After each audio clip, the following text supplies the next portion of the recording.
Según Génesis 47, 12, 27, durante la sequía en Egipto, José almacenó y preservó el alimento.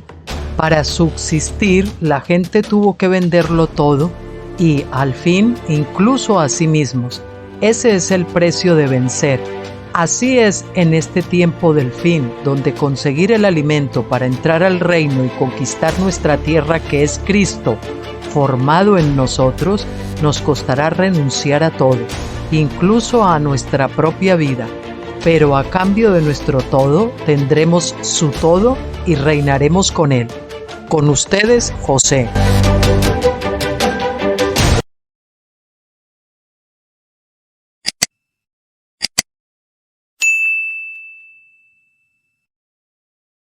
Hola, muy buenas tardes, ¿qué tal? ¿Cómo están? De nuevo con ustedes para abordar esos artículos que les comentaba ayer de mi libro Reflexiones acampados el Gilgal, el tomo 2, son 3 tomos, vamos ya por el 2, aproximadamente, bueno, todavía no llegamos a la mitad, pero por ahí le andamos, cerca ya. Bueno, hoy es 21 de diciembre, no sé si hoy o mañana comienza el invierno ya, no recuerdo, aquí en España. Y bueno, pues estamos ahora son las 5:53. Comencemos entonces. Bien, las experiencias de cruzar los dos velos, primer velo el Mar Rojo y segundo velo es el Jordán, por Witness Lee. Witness Lee, para los que no le conozcan, fue el sucesor de Wasman Nee. Wasman Nee para mí precioso, fue mi nodriza, yo siempre digo que fue mi nodriza espiritual. En los primeros años me leí todos sus libros, los que había en España, eran 20 y tantos, algunos de ellos hasta 10 veces, como Vida Cristiana Normal, La Liberación del Espíritu, tantos otros, ¿no? Sentaos a andar, estar firmes, de Efesios, autoridad, en fin, autoridad espiritual, buenísimo también, un montón de ellos. En mi blog Finisterre, creo que en Tabernáculos tienen también sus libros más importantes. Y bueno, pues Witness Lee fue su sucesor, un discípulo de él, que luego le superó además ampliamente, porque todavía él fue mucho más prolífico en cuanto a sus libros. Y Witness Lee, pues el Señor lo trajo a mí ya en una etapa después de haber cruzado el Jordán y de vuelta de cuando estuve en la República Dominicana, estuve ahí República Dominicana, Puerto Rico, 3 meses también en Miami, en esa zona del Caribe de misionero. Y entonces, pues, cuando ya vine para aquí, para España, pues el Señor me trajo estos libros, ¿no? Y además hubo ciertos conatos de haber conectado con este ministerio porque me parecía muy rico y muy abundante en cuanto a la revelación que tenía, pero el Señor interceptó esos intentos varias veces, múltiples veces, y no lo permitió, pues porque tenía algo diferente para mí. Sin embargo, yo leí de Witness Lee muchos libros, por ejemplo, que es La economía de Dios, del que sacamos ese artículo, en la experiencia de vida basado en las etapas espirituales, el estudio de vida de Éxodo, el estudio de vida de Génesis, en fin, otros estudios de vida, muchos libros también de él. Pero con eso yo supongo que no habré leído ni el 20% de su obra. Pero aún así, pues el Señor lo usó grandemente en esta segunda etapa. Yo le recomiendo mucho sus libros, aunque él sí habla de la tercera etapa en algún tema en cuanto a cruzar este segundo velo para él, que para otros es el tercer velo. Sin embargo, el tema de tabernáculos y temas escatológicos no lo tenía muy claro con relación a las fiestas de otoño. Y ahí pues ya vino la tercera etapa para mí, que fue mi siguiente maestro y el maestro actual al que el Señor me ha puesto a chupar rueda, como se dice en el argot ciclista, a seguirle, que es el doctor Stephen Jones, del cual vamos a ver también un artículo relacionado con esto. Bueno, sin más preámbulos, nos metemos en harina, la economía o el plan eterno de Dios para forjarse en la humanidad. Bien, si quieren ver la lectura completa del libro. Este enlace al final, pues ellos, no sé, parece como que los cambian, pero si buscan la página librosdelministerio.org, pues ahí tienen toda la obra de Watchman Nee y de Witness Lee para que la puedan leer. No se puede descargar, por lo menos dicen que no lo hagas, te sugieren que no lo hagas, y sin embargo, pues puedes leer en línea todo lo que quieras. Bueno, capítulo decimoctavo de este libro, que es la experiencia de cruzar el primer velo. La experiencia de cruzar el primer velo. Sigamos usando al mismo hermano como ejemplo. Él venía hablando de un hermano, ¿no? Él fue salvo en 1938. Al siguiente año no sucedió nada. Él era realmente salvo, pero todavía estaba completamente en el mundo. Esto pasa con la mayoría, que son salvos, pero todavía como que no se han dado cuenta y siguen casi con el mismo marchamo de vida, hasta que el Señor viene a darles un segundo toque, por decirlo así, ¿no? Por 3 años no sucedió nada para esta persona. Luego, en 1941, fue avivado. Algo lo revolucionó. Suponemos que sería el bautismo en Espíritu Santo. Un día, mientras estaba orando, dejó todas las cosas mundanas. Él dijo: Señor, hago a un lado mi conocimiento, mi empleo de juez, mi familia y todas las cosas relacionadas con el mundo. Oh Señor, de ahora en adelante te amo. Fui salvo hace 3 años, pero ahora sé que debo deshacerme de todas las cosas mundanas. Él se despojó del mundo. Al hacer esto, este hermano cruzó el primer velo, es decir, pasó del atrio y entró en el lugar santo. Bueno, en este caso, como les dije, Witness Lee habla del velo que para pasar del atrio al lugar santo, y después del segundo velo pasar del lugar santo al lugar santísimo.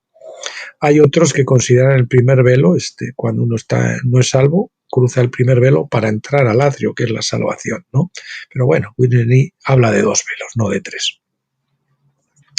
Bien, cruzó el primer velo, es decir, pasó del atrio y entró en el lugar santo. Desde ese mismo día, es decir, eso sería el cruce del Mar Rojo, por decirlo de alguna manera. Él descubrió la manera de tener comunión con Cristo y la manera de tomar a Cristo como su maná diario por medio de leer la Biblia. La Biblia llegó a ser muy preciosa y dulce para él. Cada día disfrutaba de tomar como alimento algo de la Biblia. Desde ese día no solo disfrutó del pan de la proposición, sino que también fue iluminado por la luz que estaba dentro de él. Luego también tenía el gozo de la oración. Bien, el pan de la proposición, que estaba en la mesa con panes de la proposición, en lugar de como alimento. Después estaba la luz de la menorá o del candelabro, que pues hablaba de la luz, que habla de la luz interior que hay en nosotros, la luz del Espíritu Santo.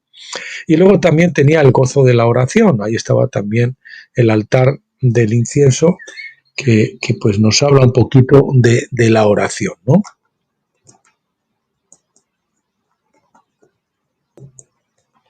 Bueno, déjenme decirles, haciendo un inciso, que Watchman Nee, Witness Lee y el Dr. Stephen Jones han sido los 3 maestros fundamentales, pero ha habido muchos más autores que yo he leído, lógicamente, ¿no? No me quedé con esos 3 exclusivamente. Bien, él me dijo: hermano Lee. Él nunca más me volvió a llamar señor Lee. Cada vez que cierro los ojos y oro, tengo la sensación de que estoy en los cielos. ¿Qué es esto? Es el olor fragante del incienso. Sentía la presencia de Dios debido a que tenía la experiencia de Cristo como su diario maná, como la luz interior y como el olor fragante de resurrección. A lo que alude pues ese mobiliario del lugar santo, esos 3 muebles. En este momento debemos ver claramente en qué lugar fue experimentado esto. Él entró del atrio al lugar santo por medio de cruzar el primer velo, de pasar el primer velo. No cruzó el segundo velo. Él todavía estaba en el atrio intermedio de Pentecostés, el lugar santo. Primeramente sus pecados fueron tratados en el altar de la cruz.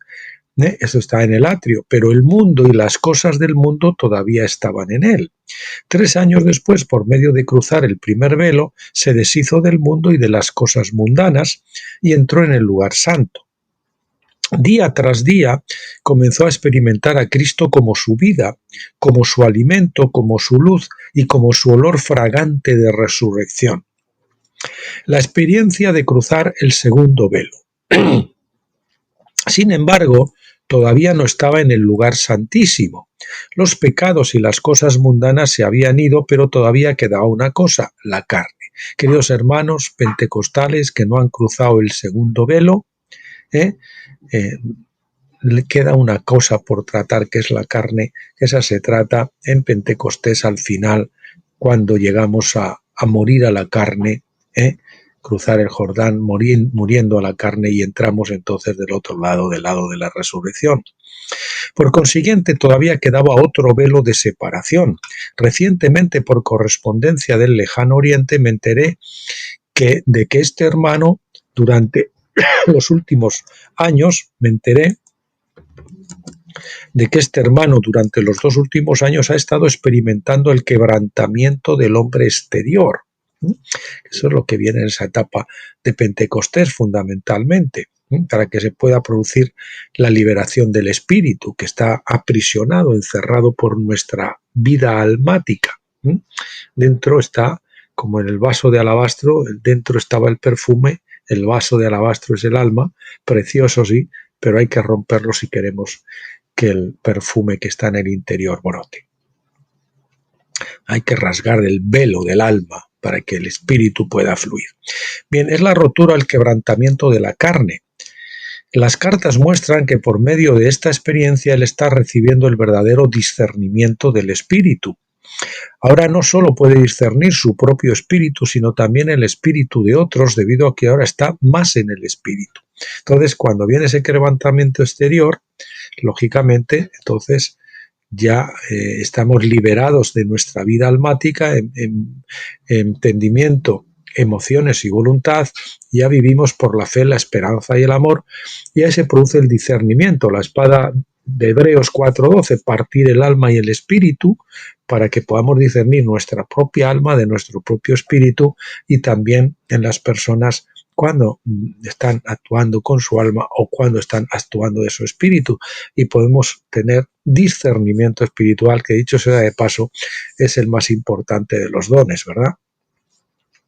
Ahora no solo puede discernir su propio espíritu, sino también el espíritu de otros, debido a que ahora está más en el espíritu. Eso ya cuando se produce el quebrantamiento, que nos lleva a participar de la muerte, la sepultura y la resurrección de Cristo, y entonces la vida almática, la carne, el yo, queda atrás.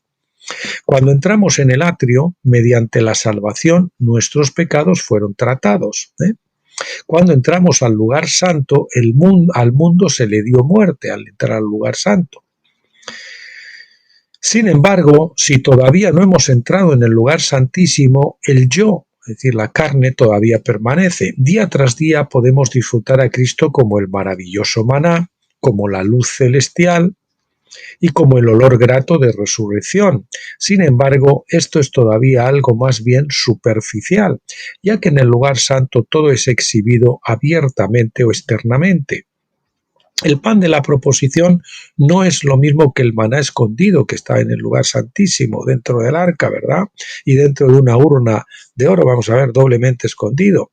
Bien, la luz no es la luz escondida, es decir, iluminada por la Shekinah, en lugar de por la menorá. La luz no es la ley escondida. Vamos a ver que esto tiene que ir en tamaño chiquitico. Perdonen. La luz no es la ley escondida, que la ley que también estaba dentro del arca, las tablas de la ley, y por lo tanto no está iluminada por la menorá. Estar dentro del arca está iluminada por la Shekinah. Es una luz mucho más penetrante, mucho más profunda. El incienso no es la vara escondida de resurrección. Entonces hay una diferencia claramente entre los muebles del lugar santo, aunque hay un paralelismo, y los muebles del lugar santísimo, pero no es lo mismo, ¿no?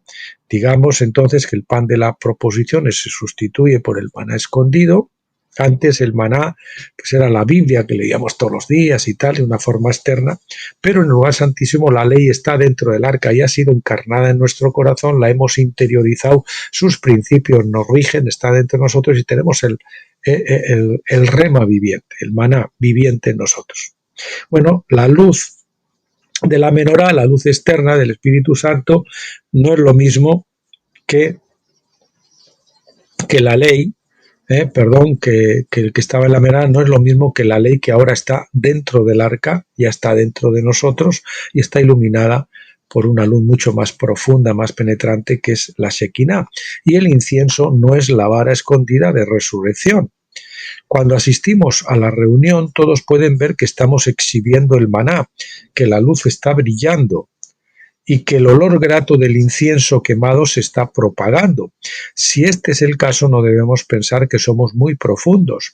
Muchas veces cuando venimos a las reuniones con el olor grato del incienso quemado, algunos tal vez comenten: ¡qué buen hermano, qué hermana tan dulce! Cada vez que ellos abren su boca, todos perciben el olor grato de Cristo. Sin embargo, esto no es el maná escondido, ni la ley escondida, ni la vara escondida que reverdeció. Con todo, estas buenas experiencias del lugar santo no deben ser rechazadas. Al contrario, debemos respetarla. Alabado sea el Señor, muchos están disfrutando a Cristo como su maná diario, día tras día ellos también están disfrutando a Cristo como su luz y como su olor grato en resurrección. Eso dentro del atrio intermedio de Pentecostés o lugar santo. Pero debemos darnos cuenta que esto no es la meta, esta no es la tierra de Canaán, esto solamente es el desierto, Pentecostés, donde se encuentra la roca viva, de la cual fluye el agua viva y donde Cristo está suministrándonos el maná diario. Participar del maná del cielo y del agua viva que fluye de la roca no indica que estamos en la meta de Dios, solamente prueba que no estamos en Egipto, es decir, en el mundo. En otras palabras, estamos en el lugar santo, pero no en el lugar santísimo. Este lugar es santo, pero no es santísimo. Debemos seguir adelante para disfrutar lo mejor. Estar meramente fuera de Egipto no es suficiente. Esto es solamente el aspecto negativo. Hay algo que es mucho más positivo. Necesitamos entrar en la buena tierra, la cual es tipo del Cristo todo inclusivo en nuestro espíritu. Ni el Cordero de la Pascua en Egipto, ni el maná diario en el desierto pueden compararse con la buena tierra de Canaán. Con las espigas tostadas, ¿verdad? Dice Josué. La buena tierra de Canaán no solamente incluye un aspecto o una parte de Cristo, sino al Cristo todo inclusivo. De nuevo debemos señalar que cuando fuimos salvos ejercitamos nuestro espíritu, no hay duda acerca de esto. Ahora en el lugar santo día tras día leemos las Escrituras, tenemos contacto con Cristo y experimentamos el resplandor de la luz. Todo esto debe ser experimentado por medio de ejercitar nuestro espíritu, aunque tal vez seamos una persona en el alma, en vez de una persona en el espíritu. Quizás leamos las Escrituras en las mañanas por medio de ejercitar nuestro espíritu y así nos alimentemos de Cristo como nuestro maná diario. Pero en lo que a nosotros mismos se refiere, todavía no estamos en el espíritu, todavía estamos en el alma. Finalmente, algún día nos daremos cuenta de que el yo debe ser tratado y quebrantado. Cuando nos demos cuenta, es decir, hay que darse cuenta, volver en sí, de que ya hemos sido crucificados, aplicaremos la cruz a nosotros mismos.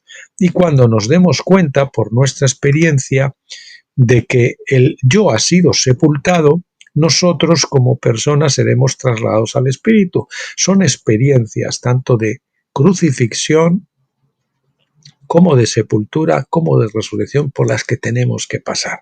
Aunque las recibimos todas en la semilla de la justificación, pero esas semillas tienen que brotar. Entonces, no solamente ejercitaremos nuestro espíritu para tener contacto con el Señor, sino que todo nuestro ser estará en el Espíritu. ¿Mm? Una cosa es ejercitar el espíritu de vez en cuando y otra cosa es que todos nosotros estemos en el espíritu, todo nuestro ser. Así que hay 3 puntos estratégicos que necesitamos pasar: el altar, el primer velo y el segundo velo. En el altar son tratados nuestros pecados, la experiencia de justificación.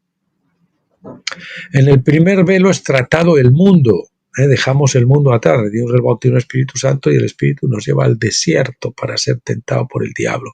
Nos saca también de nuestra tierra y nuestra parentela, o nos debe sacar. Eso a muchos no lo hacen y por lo tanto luego no crecen, se quedan ahí como están. El hombre, la vida del alma, el hombre natural, el hombre exterior, la carne. Bien, en el primer velo, repito, es tratado el mundo. Vamos a cogerlo un poquito más data. Hay 3 puntos estratégicos, repetimos, que necesitamos pasar: el altar, el primer velo y el segundo velo. En el altar son tratados nuestros pecados, en el primer velo es tratado el mundo y en el segundo velo somos tratados nosotros mismos, es decir, la vida del alma, el hombre natural, el hombre exterior, la carne, el yo. Finalmente, de esta manera llegamos a ser una persona en el espíritu y podemos andar en el espíritu. Hasta que no cruzamos ese segundo velo, no andamos en el espíritu. Ocasionalmente decimos algo en el espíritu o sentimos algo en el espíritu, hacemos algo en el espíritu, pero es ocasionalmente. Esto está más allá del hecho de solo ejercitar nuestro espíritu para experimentar algo del Señor. La experiencia,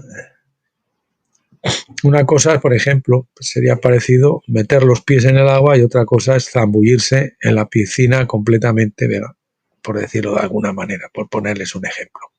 La experiencia de cruzar el Mar Rojo y el río Jordán, que se correspondería con esos primer velo y ese segundo velo. Ahora veamos algo de la geografía y de la historia de los hijos de Israel. En Egipto el pueblo de Israel participó de la Pascua, la cual trató con los pecados de ellos. Ellos fueron salvos cuando sus pecados fueron tratados por medio del Cordero de la Pascua. Sin embargo, las fuerzas egipcias, Faraón y su ejército, todavía los tenían esclavizados. Así que ellos tenían que cruzar el Mar Rojo.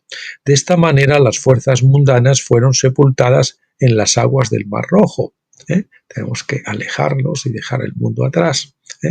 Hay un punto de cruce y un punto de separación. El ejército de Faraón incluye a las multitudes y a todas las cosas mundanas.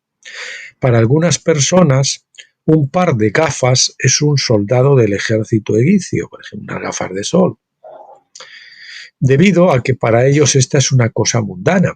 Para otros, el asunto de vestirse no solamente es un soldado, sino una división de soldados del ejército egipcio. Muchas cosas mundanas nos atan y nos controlan bajo su tiranía. Pero cuando el pueblo de Israel cruzó el Mar Rojo, el mundo entero fue tratado. Todo el ejército egipcio fue sepultado bajo las aguas del Mar Rojo. Las aguas del Mar Rojo tipifican el primer aspecto de la eficacia de la muerte de Cristo. Todas las cosas mundanas son tratadas y sepultadas en la muerte de Cristo. Más tarde, después, sepultadas, que también significa pues el bautismo, ¿no? Porque el que no pasa por las aguas es como un embrión que está en la incubadora, pero nunca se desarrolla, se termina de desarrollar, un embrión congelado, ¿no? Fue salvo en su espíritu, pero como no lo atestiguó externamente, pues no puede, no le dieron el pasaporte en el nuevo reino, pero como se ha quedado a vivir en el antiguo y no usa su pasaporte, pues no puede entrar. Es un salvo viviendo en un ambiente, en un reino que no es el suyo. Bien, todo el ejército de egipcio fue sepultado bajo las aguas del Mar Rojo. Las aguas del Mar Rojo tipifican el primer aspecto de la eficacia de la muerte de Cristo. Todas las cosas mundanas son tratadas y sepultadas en la muerte de Cristo. Más tarde, después de que el pueblo de Israel había salido de Egipto, ellos empezaron a vagar en el desierto y diariamente disfrutaban el maná, que era algo celestial de Cristo. Ellos siempre podían testificar a otros cuánto disfrutaban a Cristo, pero al mismo tiempo ellos estaban vagando en el desierto.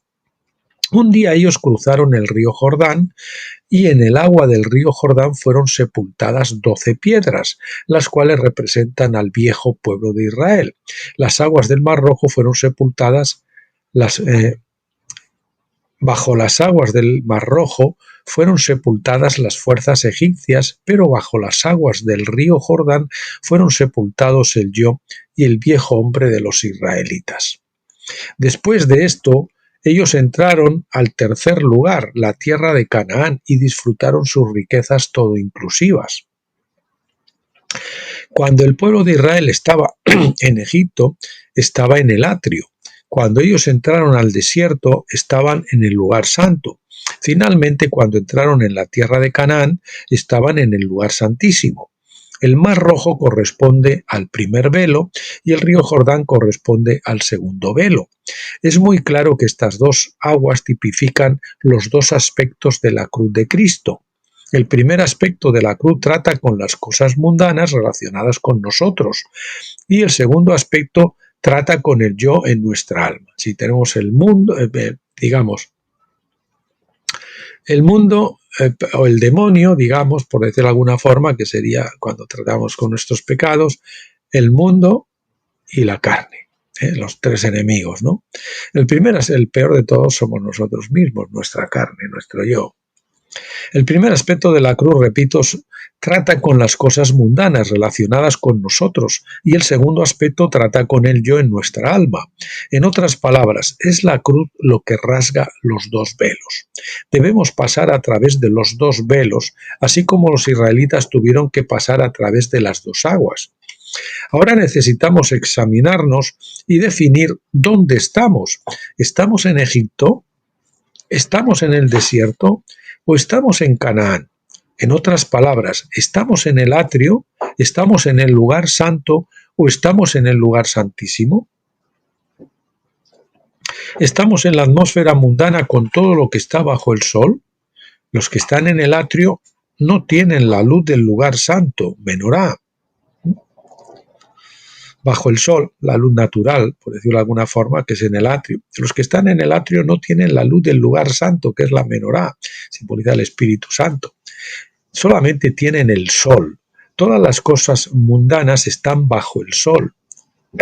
Somos cristianos que creen en el Señor Jesús, que lo aceptan como Salvador y que creen que murió en la cruz por los pecados de todos nosotros. Sin embargo, todavía tenemos puntos de vista mundanos y vivimos en la atmósfera mundana.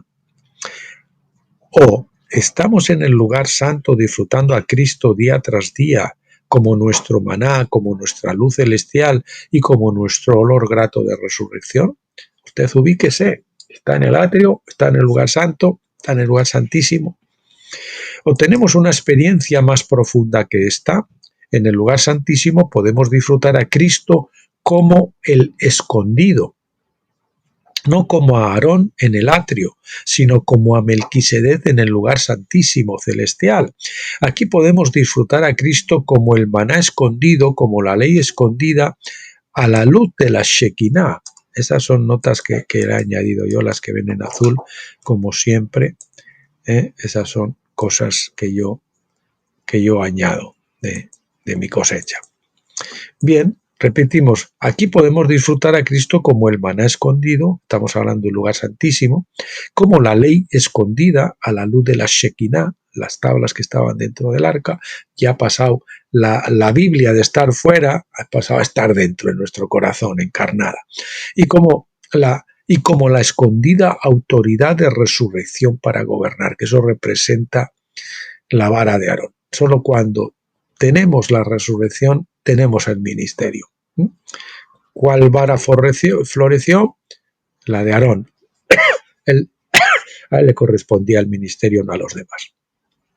Y con eso viene la autoridad, pues eso, para ejercer un ministerio. La autoridad para gobernar sobre todas las cosas. Aquí todo está escondido debido a que aquí Cristo es experimentado de una manera más profunda.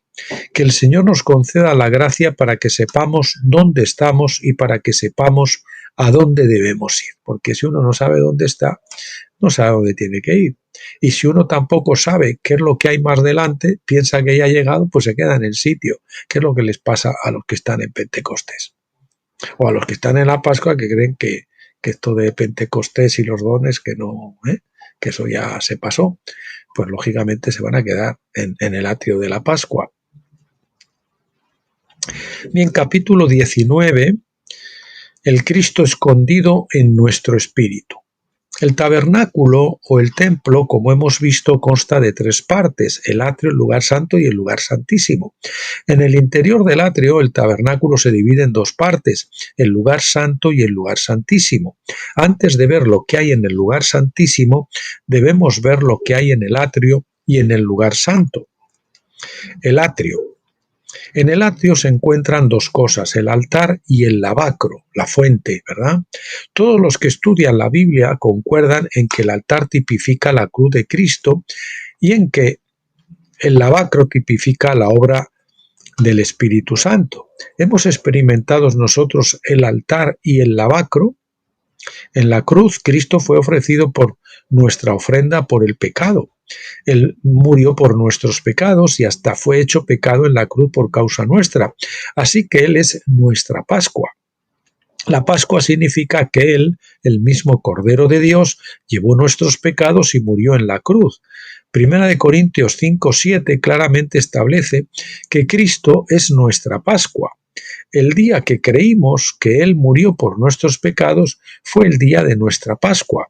Fue ese día cuando nosotros disfrutamos a Cristo como nuestro Cordero Pascual. Después de que experimentamos el altar de la cruz, el Espíritu Santo comienza a obrar inmediatamente, como es representado por el lavacro.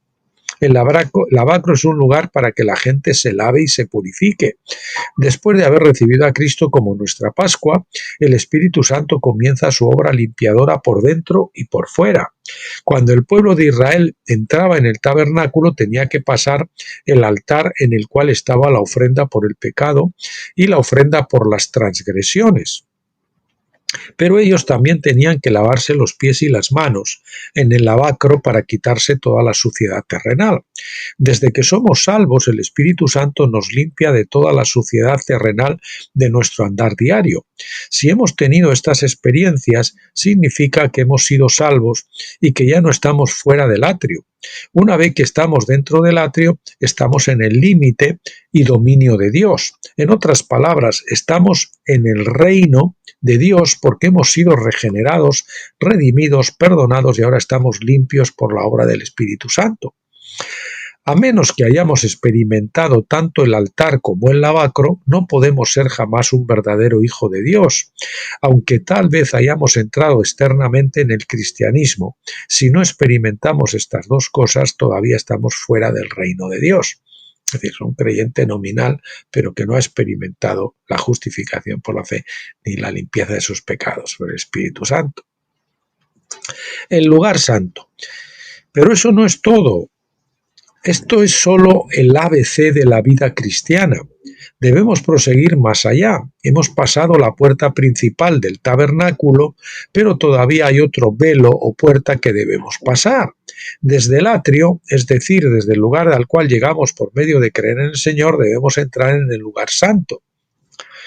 Lo primero que se ve en el lugar santo es la mesa del pan de la presencia, o el pan de la proposición, una mesa sobre la cual el pan era exhibido. El pan tipifica a Cristo como nuestro alimento, porque Él es el pan de vida, como nos dice Juan 6:35. Cristo es el suministro para nuestra vida. Él es nuestro maná diario que nos nutre para que vivamos ante Dios. La mesa del pan de la presencia no contiene solo una pieza de pan, es una mesa que contiene una gran cantidad de pan. Esto significa que podemos experimentar un abundante suministro de vida, tal como el maná caía del cielo. Cada mañana había un abundante suministro de maná, puesto que ya experimentamos a Cristo como nuestra Pascua y la obra de limpieza del Espíritu Santo. ¿Hemos seguido adelante a experimentar a Cristo como nuestro maná diario? Si lo hemos hecho, conocemos la mesa del pan de la presencia de una manera viviente. Después de la mesa del pan de la presencia, la segunda cosa es el candelabro o candelero. Esto significa, la menorá también si quieren, esto significa que Cristo es la luz, así como la vida. Juan 1.4 dice que la vida está en Cristo y que la vida es la misma luz de los hombres. Juan 8.12 también establece que esta luz es la luz de la vida. Si podemos disfrutar y experimentar a Cristo como vida, Él ciertamente llegará a ser nuestra luz. Cuando nos alimentamos de Cristo, podemos sentir cómo el brillar interior nos ilumina, después de que hemos recibido a Cristo como nuestra Pascua y que hemos sido limpiados por la obra del Espíritu Santo, y después de que sabemos cómo alimentarnos de Cristo como nuestro diario maná de vida, podemos sentir el brillar interior. Y aquí es una nota que he puesto yo, la tengo que poner chiquitica. Dice, aquí estamos en Pentecostés, donde aprendemos la obediencia y la ley es esculpida o grabada en nuestros corazones. Después de la mesa del pan de la presencia y del candelero, lo tercero es el altar del incienso. Esto lo experimentamos cuando percibimos un aroma, un olor fragante. Este olor fragante, el cual es Cristo en resurrección, se esparce y asciende hacia Dios, cuando disfrutamos a Cristo como nuestro alimento y permanecemos en su luz de vida. Cuando disfrutamos a Cristo como nuestro alimento y permanecemos en su luz de vida, estamos en la resurrección. Bueno, aquí una nota, perdón, que esto está revolucionado. No sé qué ha pasado. Aquí, vamos a ver, un segundito, lo ponemos en chiquito para que lo podamos leer. Nota del administrador, o sea, es el que les habla.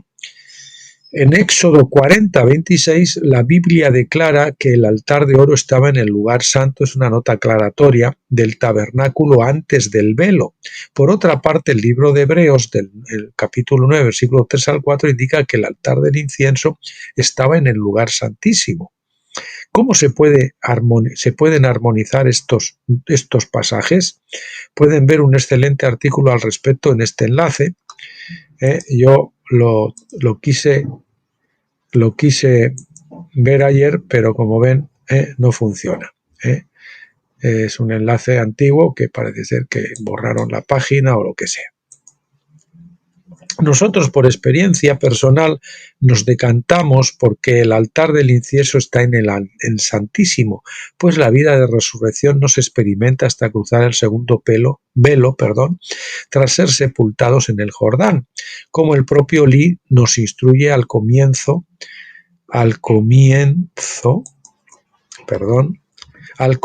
de este estudio. En cualquier caso, si es que estuviera en el lugar santo, podemos decir que era el último mueble justo al final, junto al velo.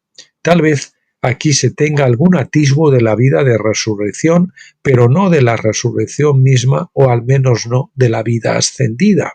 Una nota personal mía. Así que lo sepan, por sí, para que sepan que no es de Witness Lee.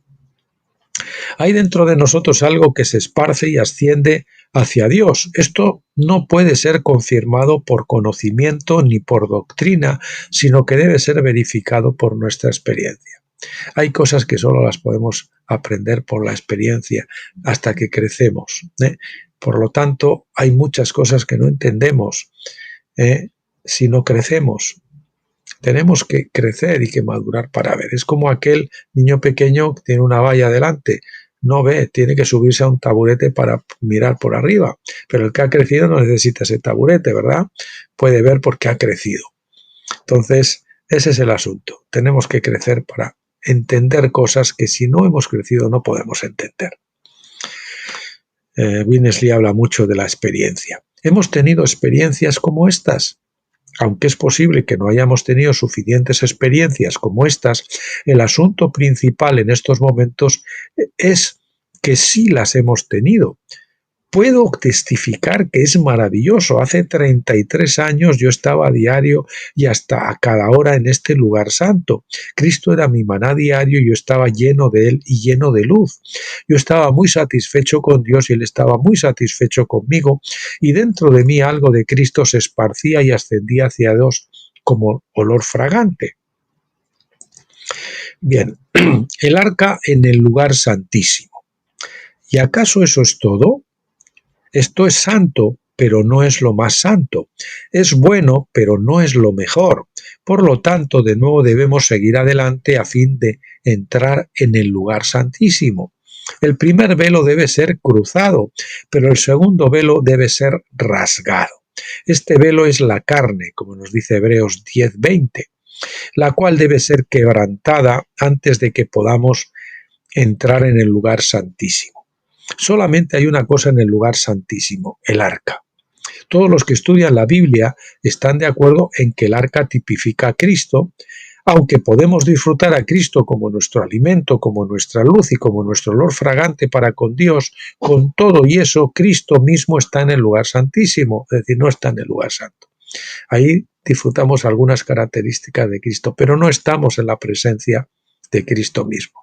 Oímos de Cristo, de oídas te había oído, solamente, pero ahora mis ojos te ven. Estoy con Cristo directamente en el lugar santísimo. Cristo como alimento, como luz y como olor fragante son las tres cosas que están en el lugar santo. Pero ahora es necesario tocar a Cristo mismo. No debemos solamente tocar a Cristo como alguna cosa, sino que debemos tocar a Cristo mismo. Hijitos míos, por los que sufro dolores de parto hasta que Cristo sea formado en vosotros. Hasta entonces estamos gestando a Cristo en el útero pentecostal, pero Cristo es dado a luz, nacemos de nuevo cuando entramos al lugar santísimo. Cristo es formado en nosotros, aunque ese Cristo es un Cristo bebé que tiene que crecer hasta la plenitud, obviamente. Esto es más profundo, debemos tener contacto con Cristo mismo. Ya hemos experimentado a Cristo como nuestra Pascua y hemos experimentado el lavamiento del Espíritu Santo. Luego hemos experimentado a Cristo como vida, como luz y como olor fragante. Hemos pasado por el atrio y el lugar santo. Ahora debemos tener contacto con Cristo mismo. Muy pocos cristianos han entrado en el lugar santísimo. Muy pocos. Vamos a poner 1000 en el atrio, 100 por decir algo, para que se hagan una idea, en el lugar santo, y 10 en el lugar santísimo, o 1 si quieren. Vale, muy pocos. A fin de tocar el arca, el cual es Cristo mismo. Ahora tengamos en cuenta el contenido del arca. Es muy significativo ver que el maná está en el arca. Allí solo está el arca, pero dentro del arca hay tres cosas que son paralelas de alguna manera a las que había en el lugar santo. El maná, es muy significativo ver el maná en el arca. No es el maná que está al descubierto, sino el maná escondido. No el maná exhibido, sino el maná que está en el lugar secreto. Sin duda, el maná escondido corresponde al pan de la presencia. Sin embargo, la diferencia es esta: el pan de la presencia es exhibido, pero el maná del arca está escondido. El pan de la presencia se exhibe sobre la mesa, pero el maná del arca está escondido en una vasija de oro. Y no solo el maná está escondido en la vasija de oro, sino que esta vasija está escondida en el arca. Este maná está doblemente escondido. Es en el lugar secreto. El lugar secreto. En el desierto, el pueblo de Israel disfrutaba el maná, pero el maná que ellos disfrutaban era el maná público. Era el maná que había caído a la tierra, no el maná escondido en los cielos. El maná escondido es Cristo mismo. Necesitamos experimentar a este Cristo tan profundo, un Cristo que está en el lugar secreto, un Cristo en los lugares celestiales. Este es el Cristo que se menciona en Hebreos 7, según el orden de Melquisedec, no según el orden de Aarón. Aquí somos sacerdotes del orden de Melquisedec. no del orden de Aarón. Aarón está en el atrio ofreciendo sacrificios en el altar. Melquisedec está en el trono de la gracia en los lugares celestiales. Tal vez experimentemos a Cristo como nuestro alimento, pero este disfrute está solamente en el lugar santo y todo lo que experimentemos es inmediatamente conocido por mucha gente. Algunas veces la noticia de nuestra gloriosa, entre comillas, experiencia se extiende por toda la nación. Esto no es otra cosa que la experiencia del pan de la presencia que está al descubierto. Debemos proseguir más profundamente al lugar secreto del Todopoderoso a fin de tocar al mismo Cristo celestial. En el arca también se encuentra la ley, las tablas que estaban dentro de la ley. La ley que regula e ilumina. Regula e ilumina. La ley corresponde al candelero del lugar santo. La ley es el testimonio de Dios. Y tanto en el Nuevo Testamento como en el Antiguo, el candelero también es el testimonio de Dios. Aunque la ley corresponde al candelero, el principio sigue siendo el mismo. El candelero brilla abiertamente, pero la ley es una luz escondida, interior y profunda. Es la naturaleza de Cristo, la ley. Muchas veces los hermanos y las hermanas solo tienen la luz del candelero. ¿Cómo brilla la luz en ellos? En cierto sentido eso es bueno, pero en otro sentido todavía son superficiales. Todo está exhibido en la superficie. Necesitan que Cristo llegue a ser su ley interior. El rema viviente, ¿verdad? Aquellos que tienen a Cristo como su ley viviente, escondida dentro de ellos, no muestran mucho exteriormente, pero interiormente conocen a Cristo de una manera más profunda. Estos son calladitos, pero conocen a Cristo. No necesitan irlo pregonando por ahí. Son aparentemente personas normales, tratas con ellos, no se las dan de santos, ni de super no sé qué, ni de super no sé cuántos, pero realmente tienen una experiencia de comunión íntima con el Señor. En tercer lugar, en el arca se encuentra la vara que reverdeció, la vara de Aarón, la vara de almendro, que tipifica la resurrección. La vara junto con sus retoños tipifica al Cristo resucitado. Esto se corresponde con el olor del incienso y ambos, la vara que retoñó y el olor del incienso, representan al Cristo resucitado. Pero una vez más, la diferencia consiste en que el incienso está abiertamente expresado, mientras que la vara reverdecida es experimentada de una manera escondida y profunda. Hemos visto tres cosas en el lugar santo: Cristo como alimento, Cristo como vida y Cristo como olor fragante. Pero las tres cosas que están en el arca, en el lugar santísimo, son más profundas. El pan de la presencia exhibe algo, el candelero brilla y el incienso se esparce. Todos ellos son desplegados exteriormente. Sin embargo, las tres cosas que se encuentran en el arca están profunda e interiormente escondidas.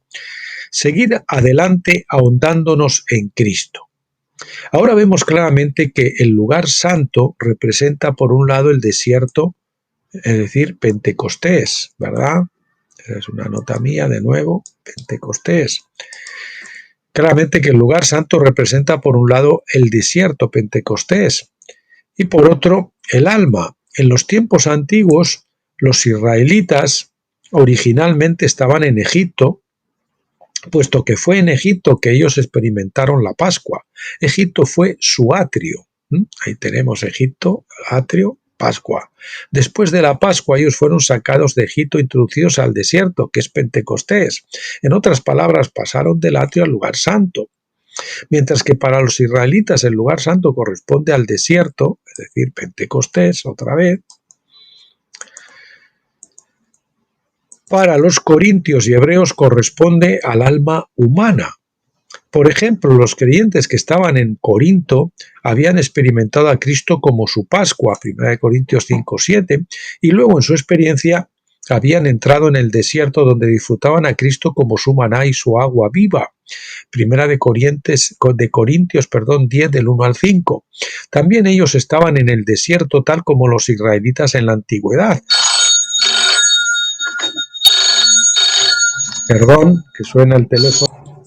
Bueno, discúlpenme, resulta que siempre pongo el teléfono en vibración y hoy precisamente que no lo puse, pues vino una llamada y que probablemente además es un timo, parecía un timo de esos para que pinches un enlace y demás. Bueno, bien, continuamos. Como no sé dónde me había quedado con este asunto, voy a partir de aquí. También ellos estaban en el desierto, tal como los israelitas en la antigüedad, pero para los corintios el desierto era el alma. Leyendo cuidadosamente Primera de Corintios vemos que ellos vivían en el alma y eran carnales. Es verdad que ellos disfrutaban a Cristo como su alimento y como su luz, y que tenían muchas experiencias maravillosas de Cristo, pero disfrutaban a Cristo en sus propias almas. La carne, el velo que separa el lugar santísimo del lugar santo, no había sido rota. El alma de cada uno de ellos no había sido tratada, así que no estaban en el espíritu, el cual es el lugar santísimo. Habían disfrutado algo de Cristo, pero no a Cristo mismo. Yo debo decir, el infantilismo espiritual, la atrofia de los corintios, ¿no? Infantilismo, la atrofia espiritual de los corintios, que es el infantilismo. Bien. Los israelitas en el desierto también tipifican a los cristianos hebreos. Hebreos 3, del 6 al 8. Tanto a los cristianos hebreos como a los corintios, el apóstol Pablo les hizo ver que el pueblo de Israel era un ejemplo de la propia condición de ellos. El capítulo 4 de Hebreos indica que entrar en el reposo es entrar en el lugar santísimo y tocar el trono de la gracia, donde Cristo, nuestro sumo sacerdote, está ahora. Los cristianos hebreos disfrutaban algo de Cristo mediante las enseñanzas. Primera de Corintios trata con el asunto de los dones, mientras que Hebreos trata con el asunto de las doctrinas, que son las dos cosas que se tienen que tratar. Los creyentes corintios estaban en el alma disfrutando los dones y los cristianos hebreos también estaban en el alma disfrutando las doctrinas. Por lo tanto, no podían entender las cosas más profundas. Puesto que los corintios y los hebreos eran muy aficionados a los dones o a las doctrinas elementales, tenían que tolerar el desierto en su alma. Es por esto que el apóstol Pablo les rogaba a los creyentes corintios que conocieran el Espíritu y que fueran hombres espirituales en vez de hombres que vivían en el alma. Primera de Corintios 2, del 11 al 15. También hizo lo mismo en Hebreos 4:12. Les dijo que deberían separar o discernir al espíritu del alma. En estos dos libros el principio es el mismo. En el Nuevo Testamento solo estos dos libros se refieren a la historia de Israel en el desierto. La razón de esto es que los corintios eran almáticos, vivían en el desierto, en sus dones, almáticos en sus dones, y los hebreos eran almáticos en sus doctrinas. Hoy en día, muchos cristianos son almáticos en sus dones y muchos otros son almáticos en sus doctrinas. Sin duda, las doctrinas ayudaron a los cristianos hebreos y los dones ayudaron a los corintios, pero todos ellos estaban en el alma, que es el lugar santo, y no en el espíritu, el que es el lugar santísimo, en donde ellos podrían tocar y experimentar a Cristo mismo. Si hemos de tener contacto con Él en nuestro espíritu, debemos abandonar nuestra alma. No debemos permanecer en el alma. Si permanecemos en el alma, estamos vagando en el desierto. Tenemos que morir a nosotros mismos. Tal vez usted diga, bueno, ¿por qué es eso tan importante? Aún así disfruto algo de Cristo. ¿Por qué dice usted que estas doctrinas son solamente elementales? Mediante ellas yo conozco algo de Cristo y disfruto algo de Él. Usted dice que estos dones han sido enfatizados demasiado. Entonces, ¿por qué yo todavía disfruto algo de Cristo mediante los dones? Vea el cuadro representado en el ejército. Vea el cuadro representado en el desierto. ¿Dónde habré sacado yo ejército? Madre mía. Los israelitas vagaron en el desierto por más de 38 años y día tras día durante todo ese tiempo participaron del maná. Dios es tan misericordioso y viene un montón de milagros, ¿verdad? Él no es un Dios pequeño, sino un Dios cuya generosidad es inmensa. Aun cuando ellos estaban mal, Él aún les concedía algo. Sin embargo, es decir, que aunque disfrutemos cosas y milagros y dones y doctrinas y todo eso, no quiere decir que estemos bien. Fíjense, el pueblo rebelde y contumaz que había en el desierto, y sin embargo, disfrutaban de todos esos milagros y todas esas cosas, del maná y demás. Sin embargo, aunque el maná caía diariamente de los cielos, no justificaba que el pueblo de Israel vagara en el desierto. Por el contrario, eso demostraba qué infantiles y carnales eran ellos al disfrutar nada más que el maná durante 38 años. No había nada de malo en comer el maná por un breve tiempo, pero ellos debían haberlo dejado pronto para disfrutar el producto de Canaán. La lección que esto nos da es simple. Es permisible tener los dones por un breve tiempo, pero insistir en tener siempre los dones prueba que somos infantiles. Debemos avanzar a la madurez, al amor. Debemos avanzar y aún proseguir. Los dones no son nuestra porción. Cristo es la porción que Dios nos ha asignado. Cristo en vosotros, la esperanza de gloria, Cristo formado en vosotros. Antes de que el apóstol Pablo tratara con el asunto de los dones en Primera de Corintios, señaló que Cristo mismo es nuestra porción. No hemos sido llamados a tener comunión en los dones, sino a tener comunión en Cristo. Primera de Corintios 1:9. Dios no hizo a los dones nuestra sabiduría, sino que hizo a Cristo nuestra sabiduría. Es mediante Cristo que nosotros somos justificados, santificados y redimidos y glorificados, ¿verdad? Primera de Corintios 1:30, debemos estar agradecidos con Dios por sus dones, pero estos solo son una ayuda por un breve tiempo. Sin duda Israel debió haber estado agradecida con Dios por el maná diario. Sin embargo, el maná solo era una provisión temporal hasta que ellos llegaran a la tierra. Ellos no debieron haber permanecido en el desierto con el maná diario durante 38 años.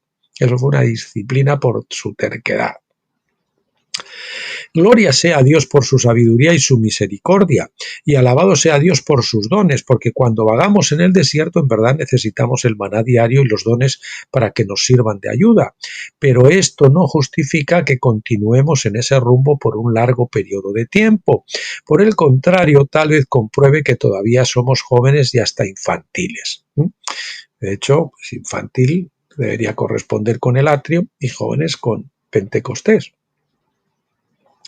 Y maduros, padres con tabernáculos, el lugar santísimo.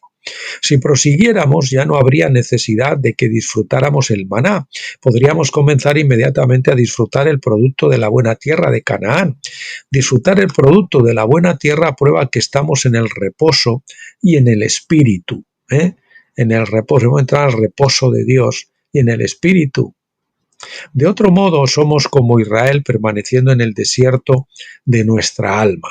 Si no estamos en el espíritu, la cruz debe tratar con nuestra carne y nuestra alma.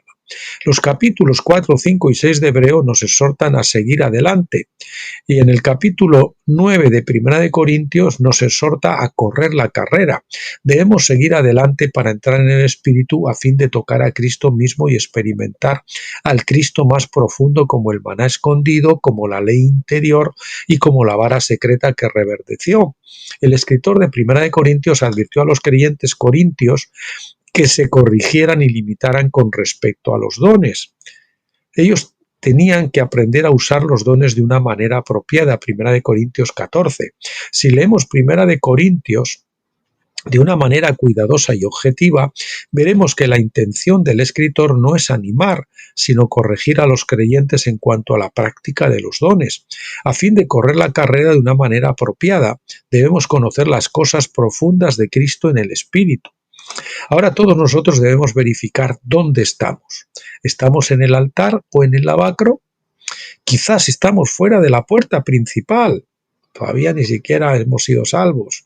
Hemos experimentado estas dos cosas en el atrio y hemos avanzado a la mesa del pan de la presencia, a la luz y al olor fragante en el lugar santo. ¿O hemos pasado ya el lugar santo y estamos ahora en el lugar santísimo? Si es así, estamos en el Espíritu, tocando y experimentando a Cristo mismo de la manera más profunda. Que el Señor tenga misericordia de nosotros para que sepamos dónde estamos. Y aquí hay unos artículos relacionados que son los que vamos a ver en los próximos días, para el próximo día vamos a ver este artículo del blog Finisterre, Entrar a la buena tierra, que es el estudio de vida de Éxodo de Witness Lee. Vamos a ver cómo es ese cruce del Jordán, y lo veremos pues el próximo día, y al siguiente pues veremos el otro que toca, que este tema, que ya es un artículo del doctor Stephen Jones, que en este caso él habla de 3 velos, contando la puerta de entrada al atrio como un velo también, pues también era una cortina, ¿no? Los 3 velos del tabernáculo, Apocalipsis 1, la revelación de Jesucristo del doctor Stephen Jones. Estos son un poquito más cortos, no lo sé si quizás nos pueda dar para verlos los dos, ya veremos. Bien, mis queridos amigos, gracias por venir hasta aquí conmigo, por llegar hasta aquí. Los bendigo mucho. Les anticipo que mañana no habrá vídeo porque tenemos una visita de una persona que viene para que hablemos de las cosas del Señor. Rogamos que oren por esa reunión y que oren por ella. Creemos que el Señor la está llamando a cosas más profundas. Pues nada, como siempre les emplazo hasta el próximo día, Dios mediante el lunes, y hasta entonces, pásenlo bien.